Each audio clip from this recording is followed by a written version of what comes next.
guys were a perfect audience. You got quiet right when we got on stage. That was great. Thank you so much for joining us with the LIFT Labs storytelling stage. My name is Fielding Kidd. I work for Comcast NBCUniversal LIFT Labs. We are the group that is responsible for engaging early stage startups to help drive product innovation at Comcast NBCUniversal, as well as community building within different startup communities across the world. So we're so excited to be here at Startup Grind, so excited to be sponsoring this stage. We also have a booth in the sponsor tent outside, so please visit us there and share your startup pitch with us. But I am here today to run an amazing panel with two amazing women, Su Kwon and Yuting. Thank you so much for joining me. I would love to, we don't have a ton of time, but would love to just start off with some quick introductions from everybody. I'm Su Kwon, and I just started at Comcast Ventures. Our handle is at Comcast Ventures on Twitter. I run marketing and communications, helping our portfolio companies as well as our firm just become known, tell all of our stories. I'm originally, though, a technology and consumer reporter on the other side, covering Startup Grind in the past. So love helping startups with communicating what they're all about. So I'm Yuting. I'm the CEO and founder of Thinker Tinker. So my company, we make a character-based play platform that would transform different characters into interactive companion that kids can interact with, like brush your teeth, learning bedtime, learning school subject, or reading bedtime stories together. We're also working with DreamWorks to create a new interactive experience. So my background is in medical device design, mobile health solutions. I also have an MFA from USC Cinema School. So that's how I bring the story part into the product. Great, and I'll just mention Yuting Su is part of our inaugural class with our accelerator, the Comcast NBCUniversal LIFT Labs Accelerator, powered by Techstars. Please say that 10 times fast. That we were super excited, had a great class last year. Our applications are open this year for this year's class right now. So if you have any questions about that, feel free to talk to me or Yuting specifically. And before we just jump in, I just wanted to say to the audience, if you are interested in submitting a question for this panel, please go, please go to slido.com and we will try to get to that. So great. Su, you have such an interesting background in storytelling, from kind of communications and marketing, telling startup stories from the reporting side, but then also switching to the brand side. I'd love to just start with, how do you define storytelling? First, can I ask, how many people here are focused on product? A tangible product. And then how many software? Okay. Because the answer to that question really depends on who your audience is and where are you in that moment of time. So a story is something that evolves with who you're telling your story to, and then also where you're at in terms of what your goals are as a company, because the world around you is changing, and your story has to be told in the perspective of what's happening in that current landscape. And I can expand on that. But again, audience, if you have no other takeaways, audience, and what's happening in that moment in time with your company and in the world. It's called the landscape. Yuting, anything to add to that? Yes. So storytelling for me is more like creating the experience and how to communicate that experience from different channels. So as an example, when you see a person, you start creating some judgment or thoughts on by how the person dressed, how's the hairstyle, how they talk, and that's the same for a product. When you create your product, people are seeing this from different facets. So we're thinking it more the whole landscape instead of just thinking one point of what the product is. Great. So you said something interesting about your audience. Yuting, I think you have a very hard audience actually to reach maybe and understand. Do you want to talk a little bit about, or could you give the audience a little background on your storyline of your product, Octobo, and the audience that you're trying to reach there? Right. So if any of you have experience designing for kids product, you will know the audience is actually split into the audience that really using your product is kids, but you're marketing it to parents. So basically, you have to create two storylines: how to tell the story for the parents, also how to tell a story to the actual players, the kids. So for us, I think we are like in the beginning, we're creating this world of stories, and the reason for it not just like going down the rabbit hole or creating just like a product, like a character, but like taking a step back, like think of like the Octobo, the character we create, like his friends, the world building, where he lived, what's the whole like story behind it, because like we can kind of like spawn like different like lines of explanation or story like from it. Like another example is like the Harry Potter world. So like J.K. Rowling created like a whole world of like wizarding world. So it can have like multiple storylines, like starting from the character, and then there's the Fantastic Beasts also coming from the new world, and that's also how we created the product, thinking on the whole world first, then telling stories to different audience. I think we can all agree that storytelling is so important. But I think it's also something that sometimes can get lost when startups are trying to really tell and figure out what their story is, and then sometimes they're so focused on the product side that the storytelling side's not there. And Sue, would be interested in your thoughts on why do you think it's so important for specifically startups to have the ability to tell their story, to tell their product story? I think it's a foundational piece. It's almost as important as the software or the product that you're creating itself. And for startups, you're going to have different moments in time, right? Whether it is getting people to believe in you and join your team, whether it's to get your first round of funding, whether it's to prove that you're growing and showing why you're growing through a period of time. So the foundational story that you lay at the beginning is critical, because if you get it wrong, you have to almost rebrand or adjust, and it becomes very confusing in the market, almost seeming like you have no focus. So the way I like to approach it is you start off thinking of the story not as one baked thing, as a pitch, but more of something that will evolve over time and have chapters to that story. And it's critical that you as founders are the storyteller. In the past, when I started as a tech reporter, there was always a VP of marketing or somebody alongside who would be that mouthpiece or spokesperson, or even a hired agency. These days, it's imperative that the founder, him or herself, is the one who can articulate what the value is of what you're bringing to the market. So for you to be able to tell that story and become a storyteller is the goal. And oftentimes that's tough because you're actually in the innovation and creation stage, but you need to take time to be able to craft that story along with your product. I've even run into founders who are like, this is not matching. And we have to go back and say, well, what is it really that you're solving for? Are you trying to cram a story that doesn't fit what you're actually delivering? So story is critical at the very, very beginning. You do not need to hire a fancy firm. You don't need to have outsiders tell you what it is. It's already in here. And oftentimes you'll say it at a cocktail party and not even know that that's your story. So it's that organic thing that makes you wake up every morning. Love that. That's great. Maybe after a few cocktails as well, your story gets a little bit better, Exactly. right? You touched on something about storytelling evolving, right? And I think that especially kind of in the past decade or two, we've just seen a number of different technologies and tools help us and help people, better tell that story. And Yuting, as a newish founder for a startup, was there any technologies or any platforms that you really took advantage of in the beginning to try to get your story out there?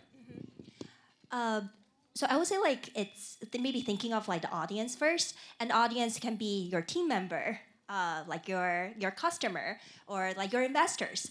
And thinking of like which platform they're on is a good way to think of like, okay, what technology you should take like leverage on. And as a startup, like we don't have a lot of resource in investing in like expensive technologies. So, but there are already a lot of like great resource like YouTube or Slack or like whatever is available like out there. It's like something you can like tell story with. And I think nowadays it's just like easier and easier for startups to get on those platforms and like craft your own story. Can you just touch on your Kickstarter campaign and how you guys kind of started that? Yeah, so that's like very interesting. We can talk a lot more about Kickstarter, but I would say Kickstarter is a great way to like prove your market, and also get like early like believers to like collect like data and like feedbacks on your product. But also keep in mind like those backers are a very niche group of people, which a lot of parents or a lot of like people are not that familiar with it, especially thinking of the age group. I would say like Kickstarter attract to people more around like 25 to 35, maybe 40, and a lot of our customer is like grandparents are buying stuff for their grandchildren, and that will be like a tricky platform to be on. But anyhow, when it's like starting like like the product at early stage, Kickstarter is a great place to at least have your like product profile over there, because like the way how it structures, it support a lot of like visuals, it support a lot of like videos that you can tell story with. That's great. And, in terms of being able to first build and tell that story, Sue, when you're working with startups now, whether it's in the Comcast Ventures portfolio or outside, how do you start? Where do you start with these startups, and what should, the startups and the entrepreneurs and founders that are in the room who are trying to think now how to tell their story, what's a good starting point for them? A good starting point is to take a blank piece of paper and put the name of your company about 2/3 of the way down. And then at the very top, think about the last movie you saw. What was going on in the opening sequence? What was the main character struggling to fix or do? What was their challenge? What was that moment they overcame it? And then what would be the perfect ending, right? So you think about your story as what's the landscape? What's going on if you have a software product? Actually, let's take your company. Let's say you have a toy for children, an educational toy. And the landscape might be that gaming and other electronics are taking away that art of touch and the art of interaction. So that's your landscape. The noisy area where you have Toys R Us shutting down and you don't have a lot of options for busy parents, and you have children who have non-screen needs. And then the next thing is technology can actually solve for that in this very interesting product. Here's how technology solves for that. And then here's how you, as the consumer, can save the day, as grandma who's going to buy this for their grandchild, and help with one-on-one, auditory, tangible, and other ways that the child can develop through the toy, right? And then the perfect ending is, at the end of the day, that child's now ready for preschool. Right? So think about how you're delivering your software. Is it because there's a really noisy market in data management and your software helps with one string of that? Then maybe your main character is the developer who's struggling in that company to harness all that data. And then in the end, you have a company that's enabling many other companies in a B2B world to succeed. Right? So don't come right out of the gate with, I made this technology that does this, or we just got 50 million in funding. Who cares? Right? Set the stage with your landscape, then talk about what you're solving for, and then comes your moment in time and your big ta-da moment, what you do, and then if you're successful, what ends up happening. That's kind of the architecture of a story. It's, if you look at any movie you saw in this theater or anywhere else, it's the exact same structure. You can find it anywhere. It's that kind of like. I love that. We did not plan that answer, given that we were sitting literally in a movie theater and an audience, and with the smell of popcorn just haunting me. Yeah. No, that's great. I think that's a really interesting and very tangible takeaway for people to kind of look at as they look to tell their story. Just switching gears a little bit to more of kind of looking at the business and the business of storytelling. Yuting, you sit in a really interesting place, right? Because you have created storytelling as a physical product, and you kind of sit in this split side of being very creative in terms of actually having to tell that story for your actual product and then your company, but then also having to build a product. Can you just talk a little bit more about how you kind of spend your time and how you think about storytelling within building your product? So I would say our approach might be like quite different than like a normal startup, because I think like what in industry, like people start with like numbers first. So it's like, okay, thinking of like using numbers to kind of like as a guideline to create a product. But for us, we actually start with a creative angle. So we create a character first, we create the world first, and then on the business side, the numbers become like the constraint on like scoping our stuff down. So we kind of like create like a whole big world with like all different kind of like interactive experience, and then using the numbers, like thinking of what the market like is look like, what's the resource we have, and then we kind of like start like funnel it down to our end product. That's great. And Sue, when you were, back in the days when you were a tech and consumer reporter, when you were meeting with startups, and I'm sure you met with a lot of different companies who were pitching you a lot of different things, what did you look for in the founder or in the startup? What were you looking for in order to tell that story to obviously a broader audience of people? It's super easy. How many of you have sent out a press release ever or tried to reach out to the media? How many of you actually got a reporter to respond to your press release? Not bad.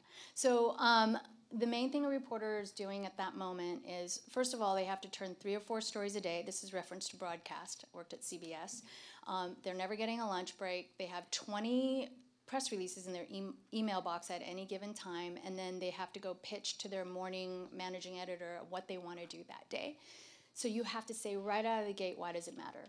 Why do you matter? That's the big thing. Not what you do or who you are or who the CEO is, but why does it matter?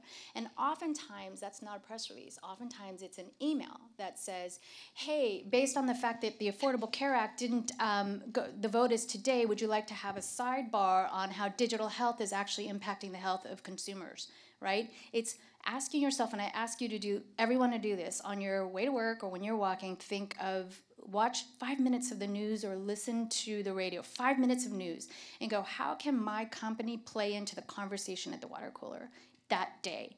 So it could be completely random, March Madness, and Challenger Grain Christmas puts out a productivity survey. You're like, wait a second, my company can totally play into that because we actually help employees get more of their work done by using tools like Slack, right? So think about how your company plays into the daily news and take that. You're not going to be the headline, but how do you revert to or get, or how are you relevant to that headline, if that makes sense? So again, why do you matter?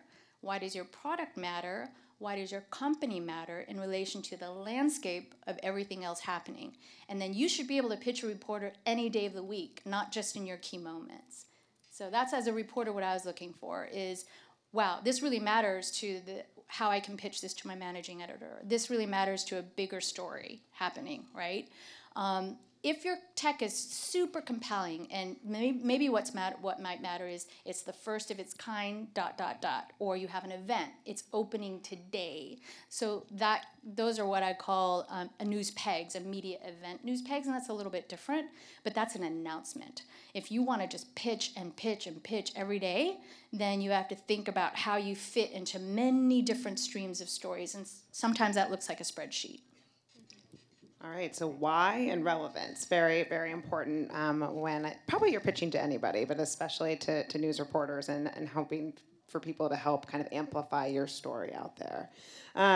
Staying on that topic a little bit, what is the biggest mistake you have seen that startups make when telling their story to either you now or when you're working with them or even in your past life as a reporter? And then Yuting, I'll let you just think about kind of, in your, even while you were at the accelerator and you went over your pitch so many different times, what was something that you felt like you changed throughout that? But Sue, I'll start with you. I think it's just that tunnel vision of not knowing what's going on outside in the landscape.